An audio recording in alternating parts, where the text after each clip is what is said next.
I'm Nathan, with this week's Science and Tech News.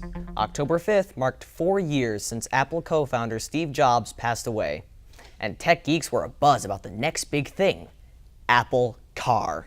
Jobs revolutionized consumer electronics with products like the MacBook, iPod, iPhone, and iPad before cancer claimed his life in 2011. Then, earlier this year, Apple became the first ever company worth $700 billion. Now, Apple is hiring lots of car battery and auto engineers from companies like Chrysler, Hyundai, and Bentley, while stealing employees from the current all-electric car king, Tesla Motors.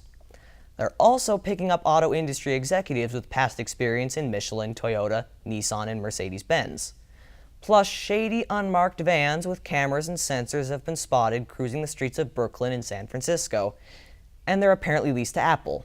So while Apple hasn't exactly shouted its plans for a self-driving electric Apple Car from the rooftops, we know it's coming. Apple Car probably won't be faster than Facebook's Super Satellite, though, which will launch in 2016 and beam free internet to Africa. Yep, the social media giant is bringing the almighty World Wide Web to rural areas, with a blend of satellites, drones, and lasers.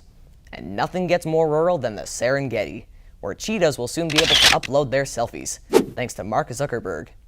See, Facebook has an ultra-ambitious goal to get 1 billion more people online as part of their Internet.org initiative. Next year's satellite will help connect 14 countries in West, East, and Southern Africa. The Internet will help children and teens access critical educational resources while unlocking the career potential of their parents. People want to go on the internet and check out their friends, so why not build a website that offers that friends, pictures, profiles? Who else needs a helping hand? Endangered species. Which is why scientists created a frozen zoo to store their DNA in case they go extinct.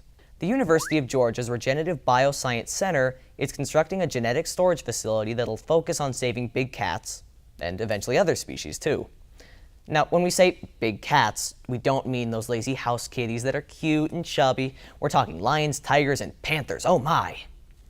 It looks like Calvin won't have to worry about losing Hobbes ever again. See, DNA is like a blueprint that tells our bodies how to grow, and scientists can study it to clone living copies of animals using special stem cells. How do they harvest stem cells from big cats? Well, after giving them sleepy meds, scientists collect their skin cells with a non-invasive procedure. Then those skin cells can be converted into stem cells by reprogramming them like biological computer coding. Whoa, maybe the Matrix actually exists. Big cats wouldn't be endangered if humans weren't around, so it's no surprise wildlife is flourishing in the Chernobyl region of Ukraine, 30 years after a nuclear meltdown made it permanently unsafe for people. On April 26, 1986, the Chernobyl nuclear power plant blew up, sending radioactive particles into the atmosphere that spread over much of Europe and what's now Western Russia. Not even Homer Simpson would have prevented what is still known as the worst nuclear power plant accident ever in the history of mankind. It's harmed thousands of people with radiation poisoning, which can morph our cells into cancerous clusters, so being exposed to high qualities is definitely bad news.